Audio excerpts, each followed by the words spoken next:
Andriessen as part of our Visiting Artist Lecture Series this semester. Isabelle is a sculpture artist that currently lives and works in Amsterdam. She received her BA from Juriek Rietveld Academy in 2013. During her undergraduate career, she also went to the Chicago School of Arts Institute in 2011. She then received her MA from the Mama Art Academy in 2015. In her lecture this evening, she will talk about her work and her own experiences in relationship to this idea of utopia and dystopia. So if we could please welcome Isabelle.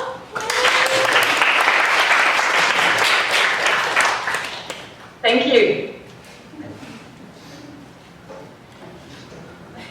So hi everyone. I guess this is the start of my presentation. First of all, I would like to thank you, Washington State University, for having me talk about my work in relation to the topic of this lecture series, Utopia, Dystopia.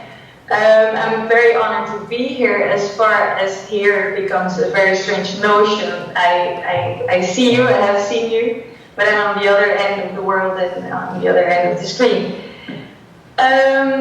I hope that I'm able to give you an insight to my work and my artistic practice. I will talk into depth about a few of my works that I've produced over the course of the last 4 years. And I will also show you some of my inspiration, which will exist out of images and short clips. I will open up my presentation. So I hope this reaches you right. Today we live in a world of our making. And to my viewpoint, nature is gone, to such an extent that our existence is creating the weather, causing hurricanes and drought, which in the near future will lead to more wars, major starvation and climate regression. We live in a polluted environment in which, for the first time in history of the planet, species are going extinct due to the behavior of one organism, us, human beings. This year, scientists have claimed to be the first official year of the Anthropocene, the epoch after the Holocene, in which human beings play a central role in the conditions of our planet. This is where my current work is inspired by, but before I'll go into depth on my current work, I will show you an elaborate insight into the resources of my earlier work and explain how it led to my later works. In a way, one could say that this lecture is existing out of two parts, with very unofficial titles. The first part could be like arguing with the Romantics, and the second part could be embracing the Anthropocene. So as a start, I would like to highlight a moment in European medieval times when time, duration, and finitude were emphasized within the genre of memento mori. Memento mori is a Latin theory and thematic in art and architecture. That means, remember, you will die. Death is unavoidable and comes sweeping at random. What I'm showing you right now is an illustration that is from that period of time. The genre in art history emphasizes the fleeting nature of life in order to remind the viewer of mortality and the notion that one should prepare for the inevitable. From the perspective of the ruling Christian culture, living well and dying well in favor of the Last Judgment were highly valued. Memento mori works later also became known as vanitas. Here's an example of a vanitas painting where the imagery is symbolized for the end of life.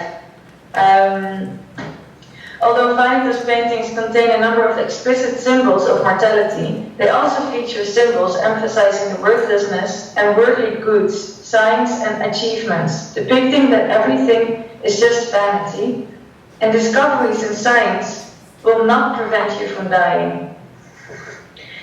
The earthness of death and finitude is rooted in time. Since the Enlightenment, there has been no greater sense of disenchantment than in regards to our view of living things. Ever since we understand the things we see in nature and the things around us in a very naturalistic way, invoking anything supernatural. So, meaning to say that when, hopefully this is not too dense, but meaning to say that during the Enlightenment, the belief and trust in God was sort of fading, and nature got another part in our understanding of the world. Here I will show you a painting of Caspar David Friedrich, a figure, an artist of the Romantic period that plays an important role in the first start of my work as an artist. You could say that Caspar David Friedrich depicted nature and the relation between human beings and nature as something very small towards nature, and nature as something very large and unknown and mysterious. I'll continue. It's hard to realize that there might be nothing after death. I believe it takes a certain amount of courage and resignation to accept the world as a place where human beings are not that important. This viewpoint is the foundation of my artistic research. I aim to reflect on what exists between being human and non-human, between living and non-living. I perceive a compelling paradox between the fear of finitude and the longing for immortality. The longing for immortality comes along with a parade of vampires, zombies, clones, and living machines who take pride of place in today's mass culture. As an artist, I feel the necessity to create a field of discourse around these side effects, of facing finitude within the art institute, a context where creating becomes an act of prolonging life. This leads me to the question, how can I orchestrate time, duration, and modes of finitude within the context of art? How can I challenge the experience of time in the format of an exhibition? The reason why I show you this image is that in the first part of my artistic research, I made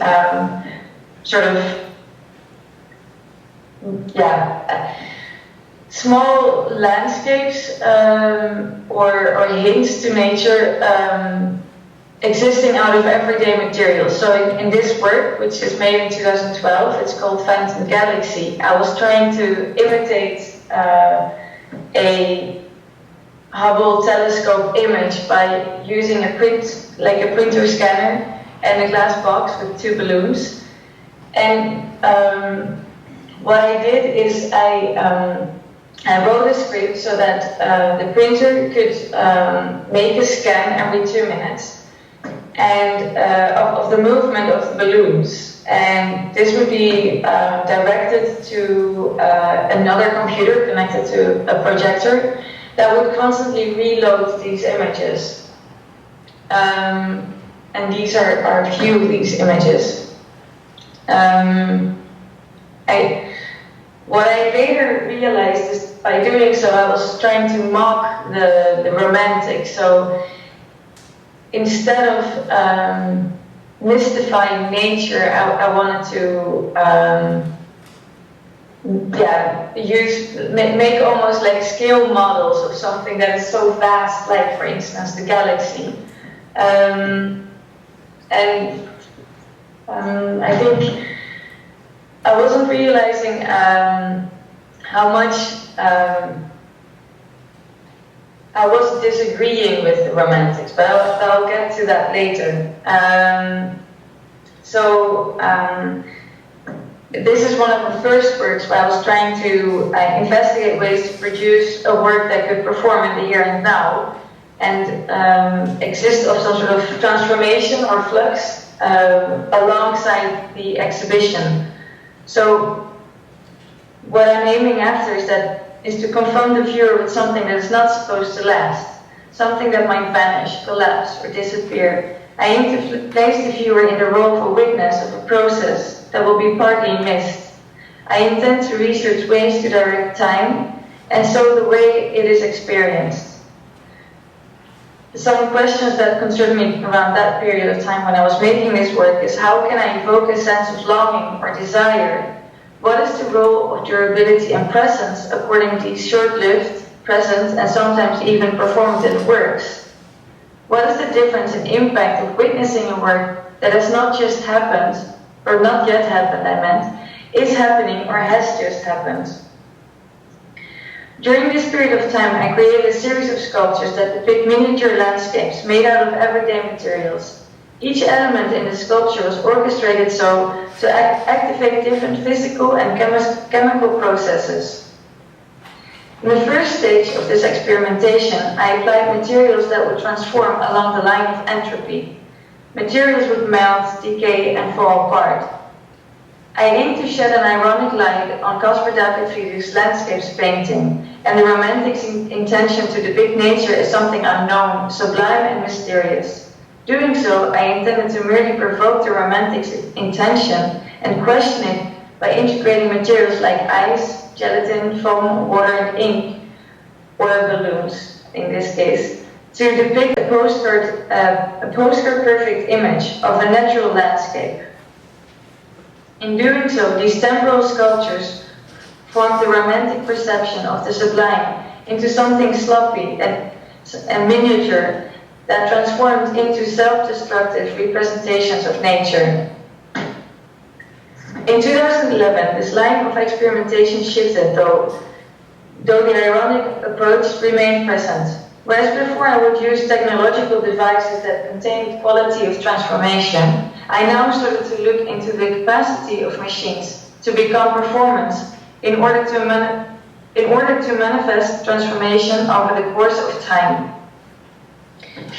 So in this case, Phantom Galaxy I perceive as an example of one of these works, and now you see a black screen because it's an intermezzo, and I hope you can bear with my reading. I hope it's not too boring. In my research, I contemplate the paradox between emphasizing finitude and the desire for immortality. I aim to explore ways to address an awareness of the passage of time and to direct the impermanence of the passage of all things. I aim to make a work in which decay and the bodily relation is constantly present. In my installations and sculptures, I apply different techniques and media in order to explore the paradox between the beauty of transformation and the continuous loss inherent within, both material and perceptual. It is exactly this paradox that keeps me fascinated within my research. The physical experience of the viewer is at stake in my complex installations, which I approach as parallel environments. I aim to orchestrate time. By employing elements like scent, light, sound, and time, I investigate ways to evoke a highly sensory and bodily experience that contributes to a sense of disorientation. Through the use of perishable materials and natural processes, I draw attention to the impermanent nature of the present in order to draw attention to the now. In my artistic research, I question the central role that humanity and the human body plays in our constitution of, quote-unquote, the world in relation to our environment. In my artistic research, I contemplate different positions about what it means to be human and non-human, sentient and non-sentient, and living and non-living, in order to extend my view on the uncanny road this configuration can take. I perceive a sense of disconnection to time and environment in my observations of my generation, a generation in which machines have turned into our companion species. I believe that when one's senses become more receptive to our environment and how this environment is interconnected and continuously changing, one becomes closer to an awareness of the present. By employing elements like scent and sound and light in my sculptures, I aim to go beyond the hegemony of the eye and open up to what I would like to call parallel environments. So, having said that, I go to my next work, an installation I made in 2015 during my time in Malmö. In this work, I built a light installation with a sculpture. I will show you a short clip of that.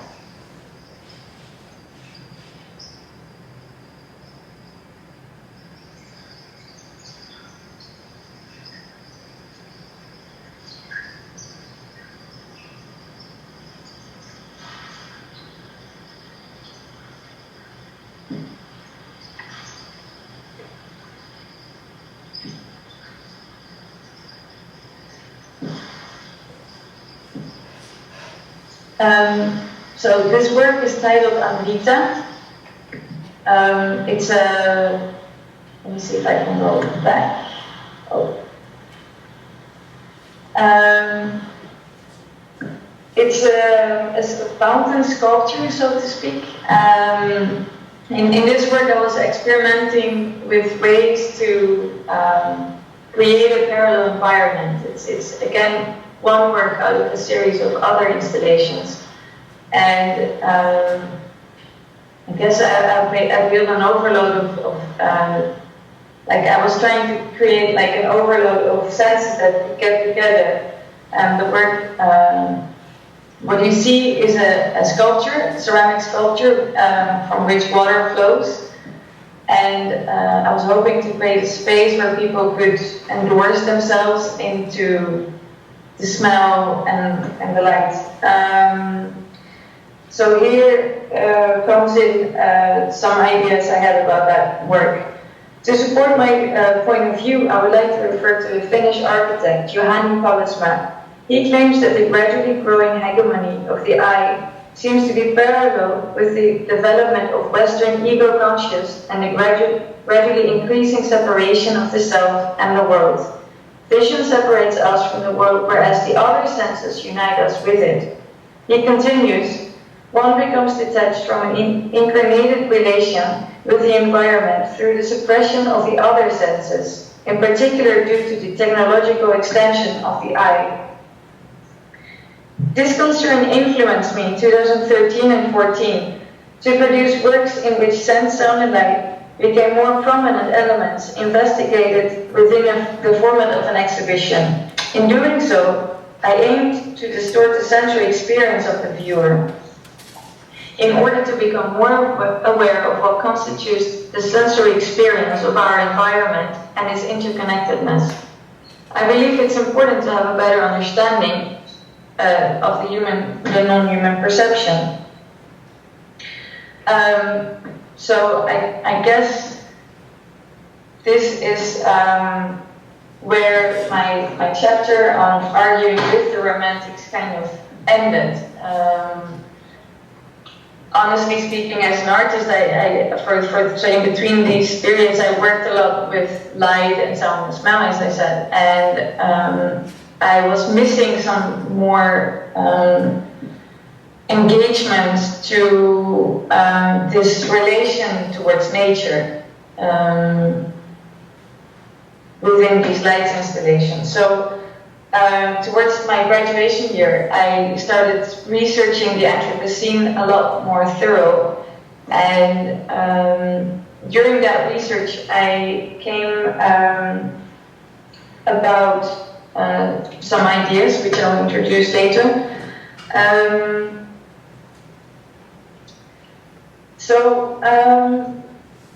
Back then I wrote this, we live in an era marked by strong impact of human activities upon the atmospheric and geological evolution of the planet Earth. This year, 2016, a group of scientists will come to the conclusion of whether this impact is changing the constitution of the planet so much that the current epoch should get another name, the Anthropocene.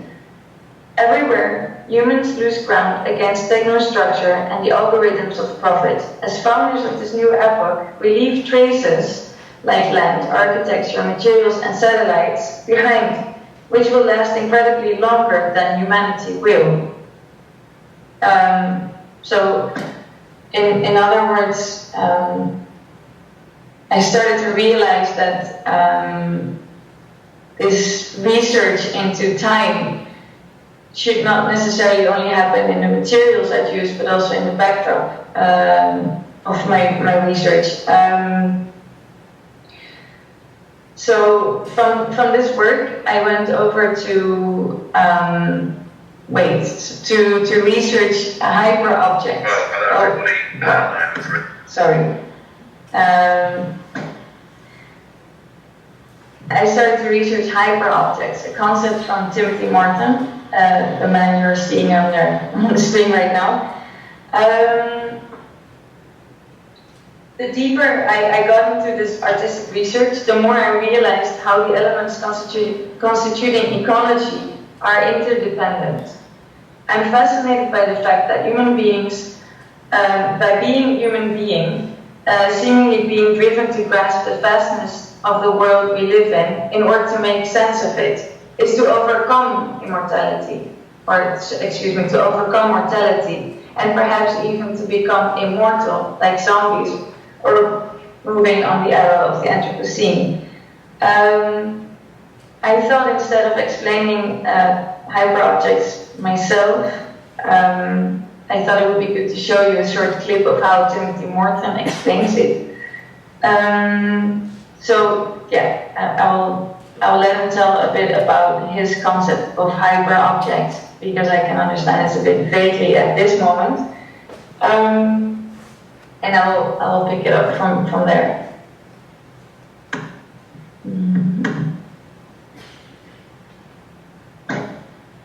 Well, hello everybody, and I'm very happy to be here. This talk is called Dawn of the Hyperobjects, and the title is supposed to be somewhere between Dawn of the Dinosaurs and Dawn of the Dead, possibly a little bit of Dawn of the Age of Aquarius thrown in. I'm not exactly sure where that is, but perhaps we'll find out, obviously.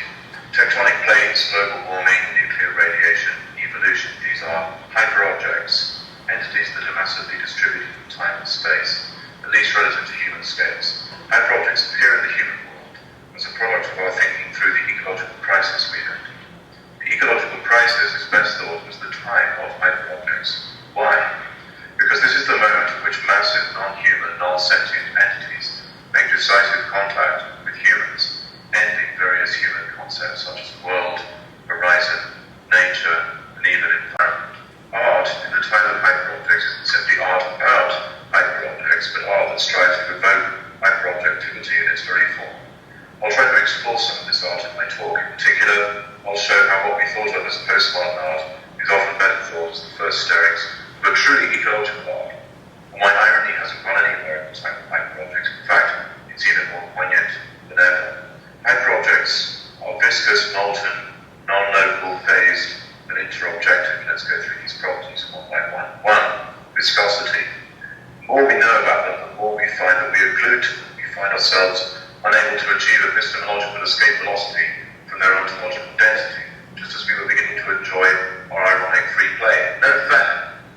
Two, molten temporality. Salvador Dali's paintings of melting clocks, corny as it is, rather elegantly depicts how any massive object distorts space-time.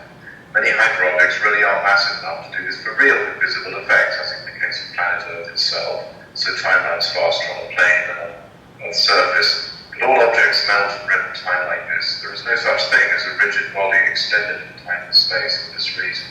And for every object there is a radically unknowable space and time, because the speed of light sets limits on what objects can apprehend. Hyperobjects end the idea of absolute infinite time and space as neutral containers. Three, non-locality. Hyperobjects can't be localized, and local phenomena such as rain become what Levi Bryan calls a local manifestation of these non-local objects. Thus, hyperobjects play a mean trick. They invert what is real and what is only appearance. Thus, the wet stuff falling on my head is less real than the global warming of which it's a manifestation. This is not cruel, as they say. Four, phasing. Hyperobjects occupy a high-dimensional phase space. This is why they are partly invisible to us, 3D humans. They simply come and go like seasons, yet really they continue to unfold elsewhere that we look. Five, interobjectivity. Hyperobjects are shown by numerous entities in a common central space. This shared space is a vast, non-local configuration space that I call the mesh. More on this in a moment. Phenomena such as human subjectivity, intersubjective phenomena, occupy small regions of the space of interobjectivity. We should dwell on this last one a bit because perhaps it's the most interesting thinking about art. Every interobjective phenomenon requires 1 plus n real objects. This means that for every interobjective system, at least one real object is drawn.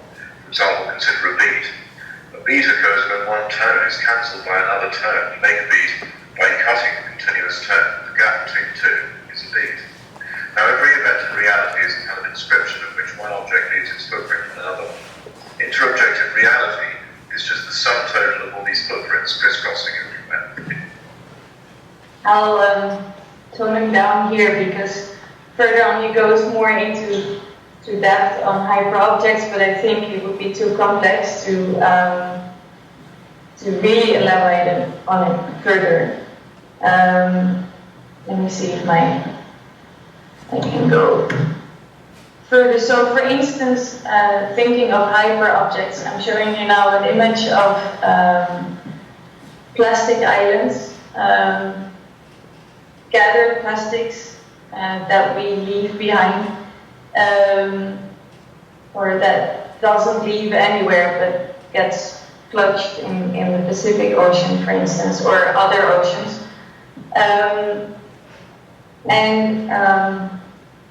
Something rather dystopic, I would say. Timothy Morton claims that the notion that we are living in a world, one that we can call nature, no longer applies in any meaningful sense, except as nostalgia or in the temporality use of local languages, of pleas and petitions. The world as such, not just a specific idea of the world, but the world as its entirety, has evaporated. Or rather, we are realizing that we were never in it in the first place. So here is a contrapoint from the Romantics.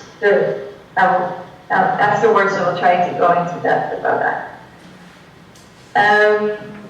I think Morton explains it best by using the term hyperobjects. Hyperobjects seem massively distribute in time and space, and in particular a way of which global warming is one of the more comprehensive examples he discusses. Hyperobjects are systems that you can't see or touch, though they are real, and they have an effect on our world. Even though they are real, they are inaccessible, and yet we can think them. They force us into an intimacy which of our own death, because they are toxic, with others because everyone is affected by them, and with our future. They are sinister phenomena like earthquakes and tsunamis. Hyperobjects are beyond the human, but they aren't infinite or abstract. They are just really, really big and of a scale and consequences beyond human understanding. According to Morton's theory, hyperobjects remove human beings from the center of the world and remove us more and more from what we have understood to be nature until now. Our concept of nature and environment needs a certain distance to exist and make sense. This distance is disappearing as we are more and more affected by the cloud of effects that the hyperobjects emit, as we gather more and more knowledge and data about them. Or should I say data? So here is some other images of how hyperobjects and the weather occur and inspire my work. This is a shopping mall that is no longer in any use. And this also leads me to my current project and the works where I am embracing the Anthropocene. So thank you for bearing with my dense theoretical backdrop. I'm hoping that this will give an insight of my current work. The work I'm showing here is called The Mesh, Strange Strangers Between Life and Non-Life. It's a work where I'm using plastics and metal and mushrooms that are growing from the sculptures along the duration of the exhibition. And I'll just show you a documentation video of that work.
I'll try to go back.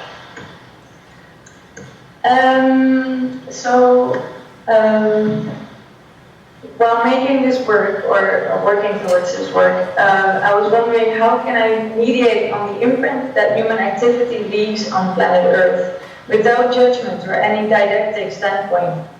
When working towards the match, strange strangers between life and non-life, I found myself asking how to reposition nature as we think it, along the course of the Anthropocene. I imagined an abandoned landscape made of materials that cannot be degraded, like plastics and metal, from which mushrooms would grow. The mesh consists of a series of sculptures that contain mycelium, from which mushrooms grow, through plastic and metal, accompanied by structures that support carefully constructed humidification systems that create a moist atmosphere. Through different material interactions, these sculptures are in process. The work transforms over the duration of the exhibition. The mushrooms grow slowly, a development that cannot be witnessed by one visit. Though on the other hand, there are interactions like the spreading of the spores, which will be taken on the clothes of the viewer or even inhaled by the viewer and get stuck in lungs. During my research into mushrooms, I stumbled upon the provoking but fascinating lectures of Terence McKenna, a self-dubbed psychonaut, lecturer, and author.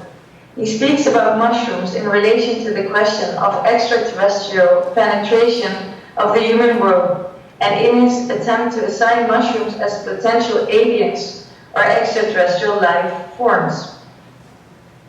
According to McKenna, the mushrooms bear looking at from this viewpoint for a reason. He explains, one physical argument is that some mushrooms contain psilocybin, a collection of molecules that are unknown to be found in any other organism in nature or on this planet.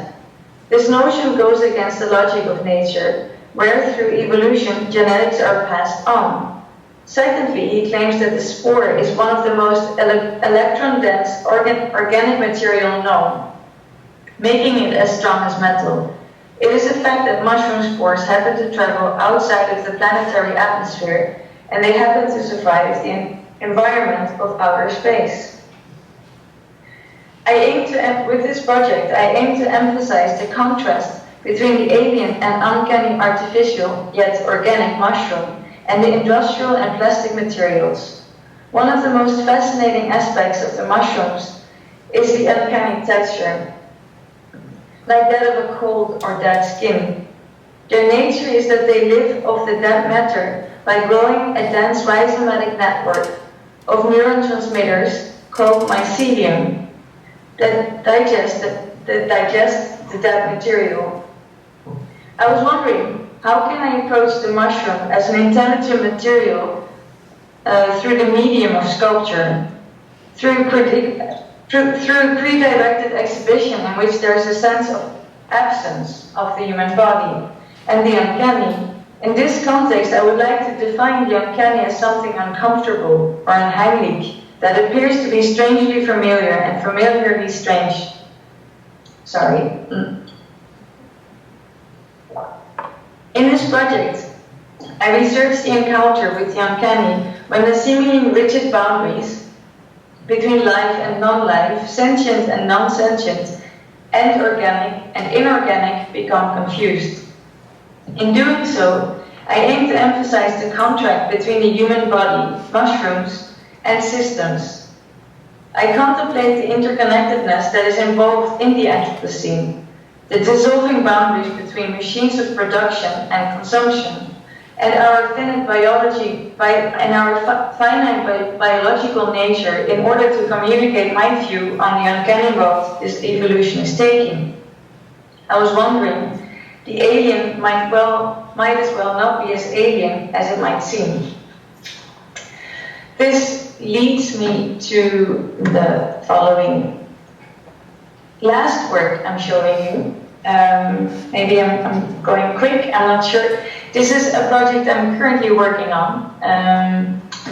It's about a week ago finished and still in progress, and it doesn't have a title yet, so it's super fresh.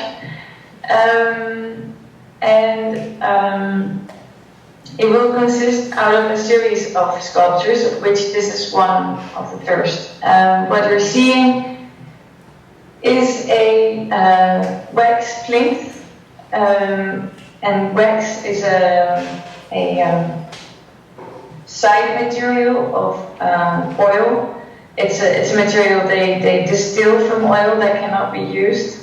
And what's placed on this plinth is a scrape metal piece with, on top of that, a ceramic sculpture. And through the ceramic sculpture, I wired resistant wire that is connected to the electricity and is heating up to a point of, say, 140 degrees.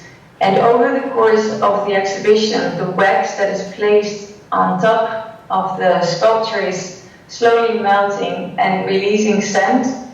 And as it melts, it also uncovers some of its layers and becomes some sort of a puddle that might remind one of, I don't know, like a scraped metal place or, yeah, I don't know.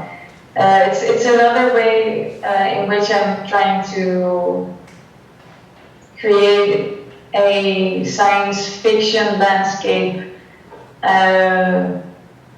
imagined in a far, far future where, I don't know, our remains are intertwining with each other.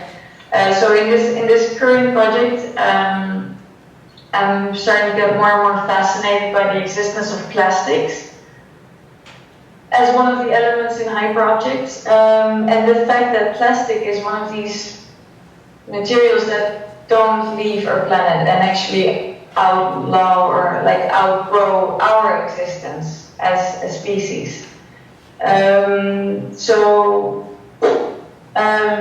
Yeah, I think maybe I am going to stop my presentation to such an extent that I'm going to look at you and trying to sum up my presentation.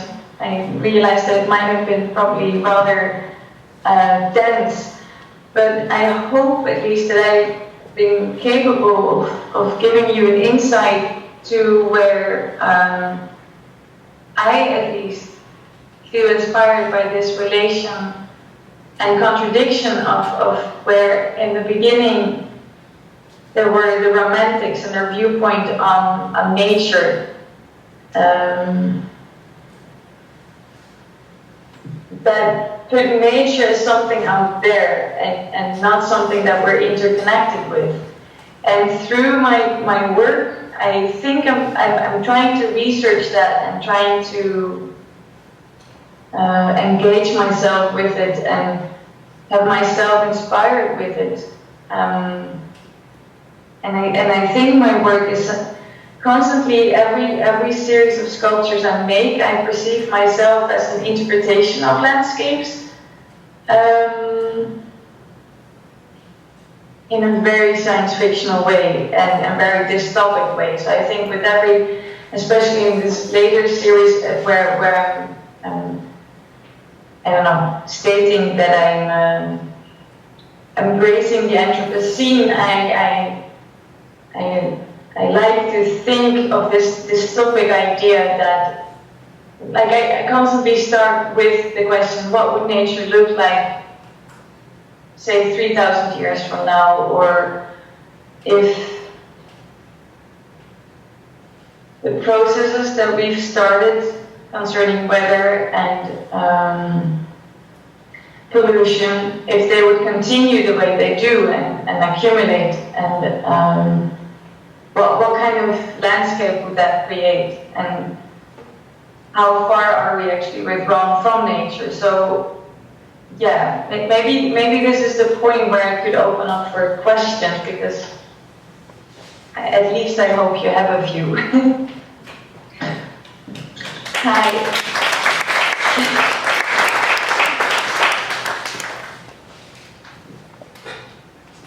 Are we unmuted?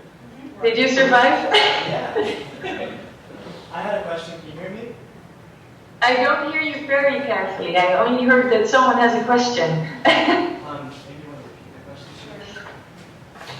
What do you think about the persistence of the mythology of nature? Because we can talk about how nature doesn't exist scientifically, biologically, but the mythology of it persists heavily. Did you hear that?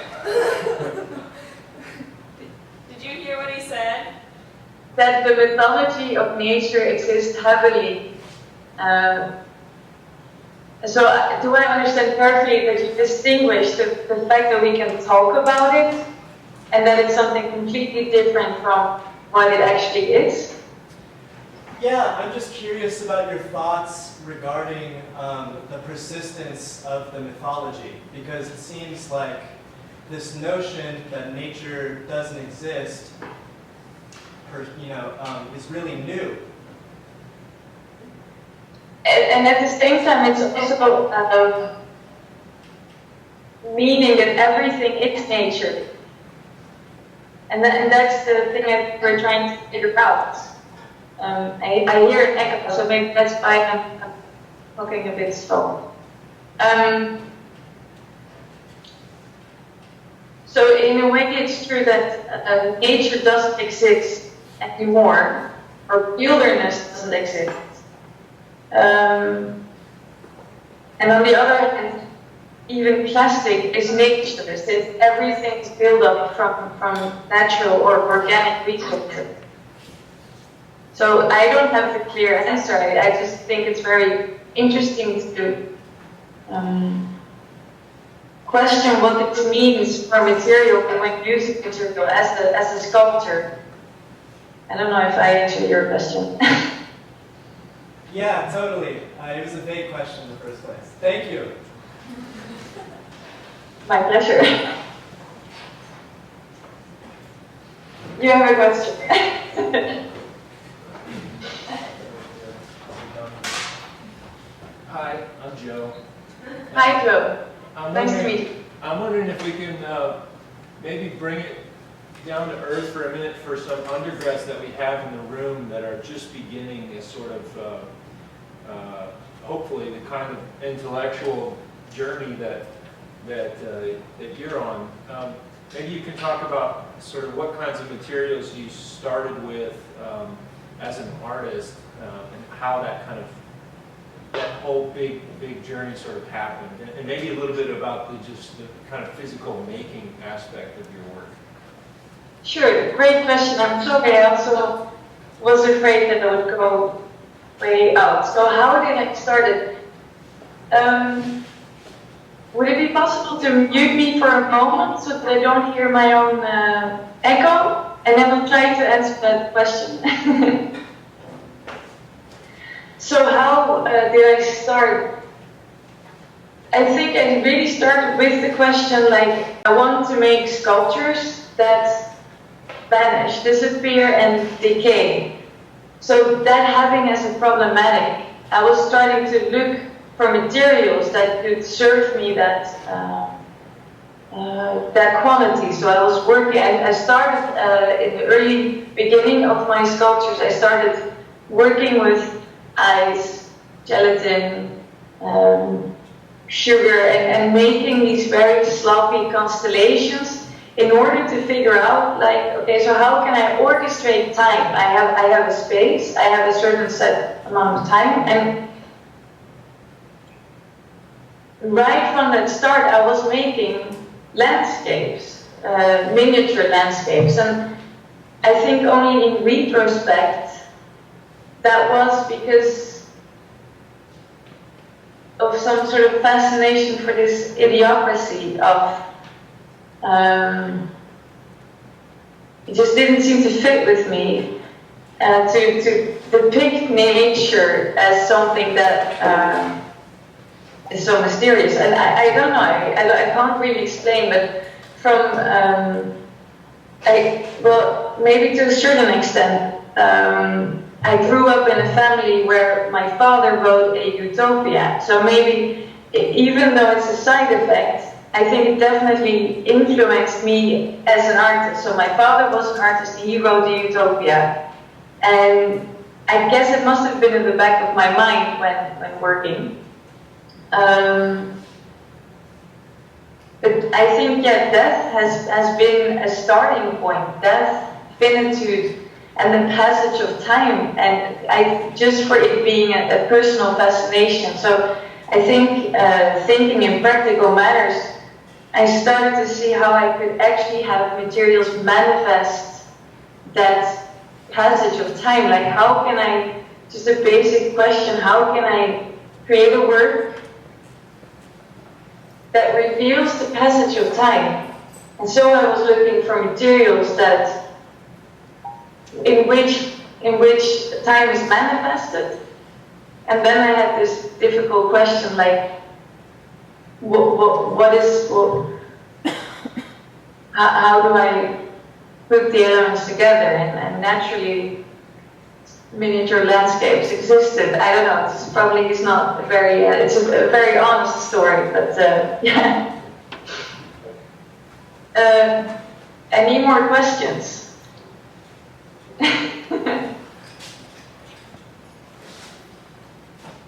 I have a question. Speak her heart out. Hi. Hello. So when you did like the mushrooms growing out from the mesh, did you grow those from like spores, or did you like transplant them? And then like for the humidity, did you like just have the whole entire room super humid so they could grow, or were they just like in a box? Yeah. So maybe one can unmute me for a bit, and then I'll explain what I did. Thank you. So with that work, basically inside these containers that you've seen, it's a plexiglass container in which there's mushroom spores and food for them, which in this case was straw. So I would start, say, a month ahead, filling these boxes with the material, and then the mycelium, which grows from the spores, grows over this time. And then I would make sure that on the moment where the opening is, or I would sort of orchestrate it with the duration of the exhibition. So, for instance, it has been in some exhibitions that is taking 2 months. So then I orchestrate that every box is growing mushrooms in a different time frame. And the humidity, so the humidifiers I made especially as part of the installation, but it's also a necessity for the mushrooms they need an environment of about a humidity of that's like, say, 80%. But at the same time, it is a total environment which the viewer enters. So the viewer experiences also as, or my idea at least was to create this sort of science fiction, humid, moist environment. And then say the mushrooms start to pin, and then they would grow, for instance, in a duration of 7 days to their maximum. They would be like about this big, and then they would dry out. So they don't mold or anything. They dry out, and then with an intermezzo of 2 weeks, a second flush of mushrooms would come. So there's this sort of balance of where mushrooms come, dry out, and then new mushrooms come. So I think that is sort of the technical way I worked with time, and really perceiving, instead of having ice cubes or gelatin, perceiving the mushrooms as a material to reveal the passage of time within yet another time frame, I think.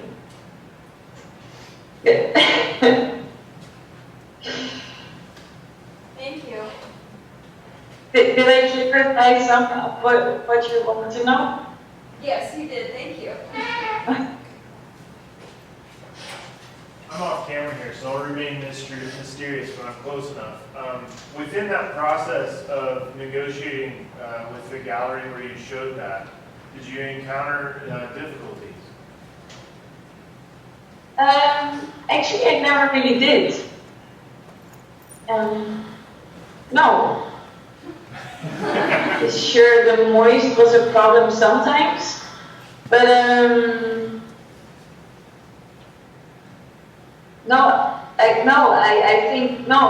I don't really think so. Though, speaking of difficulties, I did, the first time I showed the work, I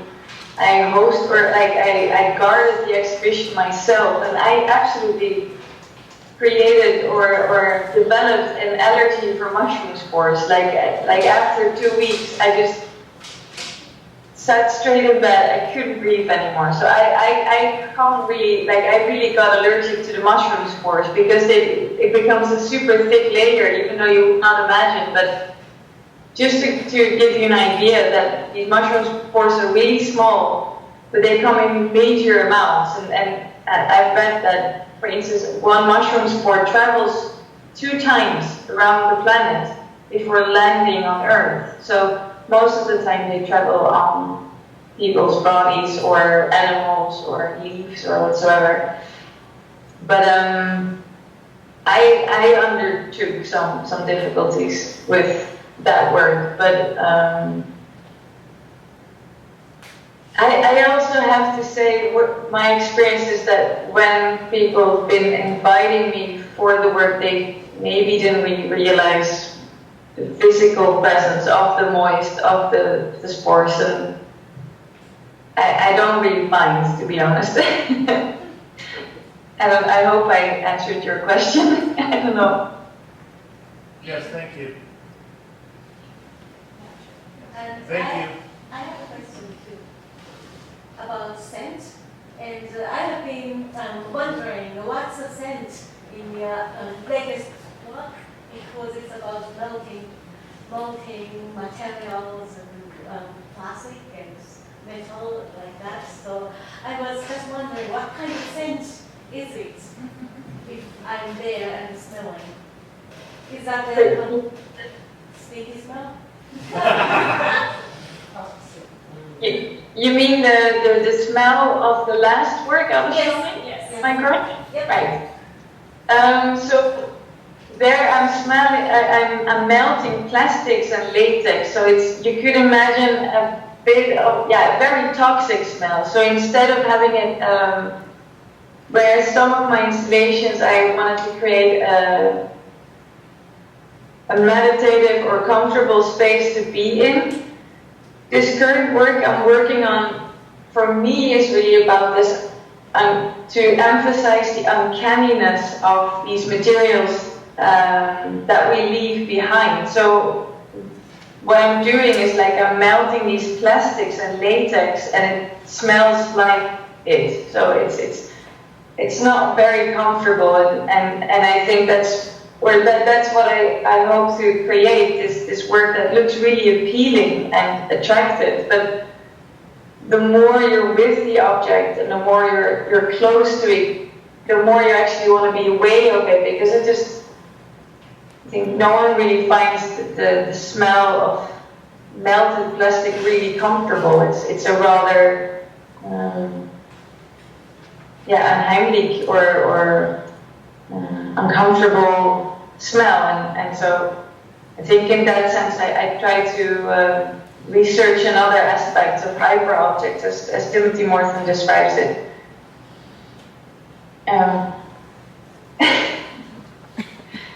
Thank you. You're welcome.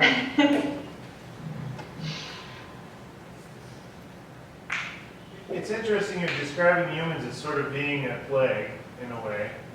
And then you're also talking about the spores in your lungs making you allergic. And then plastics melting is really not good for anybody. And so how about the dis-ease of what you're embarking on your viewer or on yourself? So, to answer that question, the materials I'm using are not toxic. So the fumes of these plastics are not toxic. It's just they will not cause any disease. So just to make that sure that I did choose on materials of which, for instance, I've been visiting this lab of Shell, which is located in Amsterdam. And so they can tell whether the fumes that are released by certain plastics are toxic or not. So the types of plastic I'm using is a non-toxic one.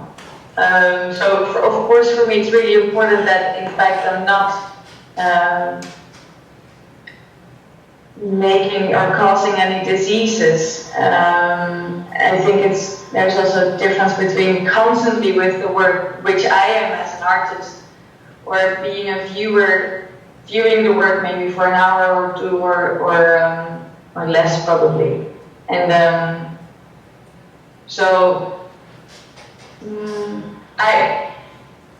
I don't think it's to that extent as where other plastics are constantly actually invading our body, or where hormones are constantly invading our body through the foods we eat, through the materials that is packaged around our food.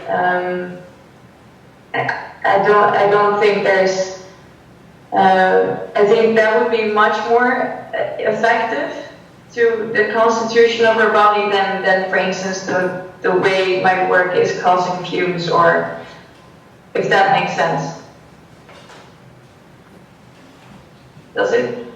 Yes, I was just thinking about how you started with Memento Mori, and then thinking about other artists like Eva has to have died because of the products they used, or at least it's presumed so, and then how those works then they are dissolving as we speak, and like in kind of a confrontational way of thinking about your own mortality in relationship to investing yourself in this way, and how that impacts your health. And, just a kind of an interesting full circle in my mind. Yeah.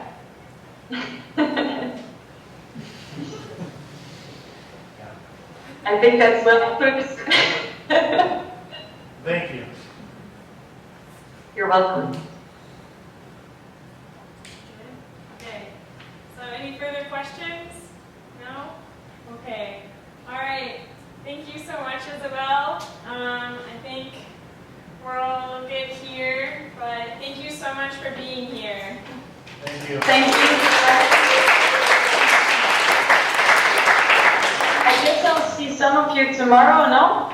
Yes. Yep. Yes. And I'll be contacting you more about that. All right. Perfect. Thank you so much. You're welcome. Thank you. Bye. Bye. When's our next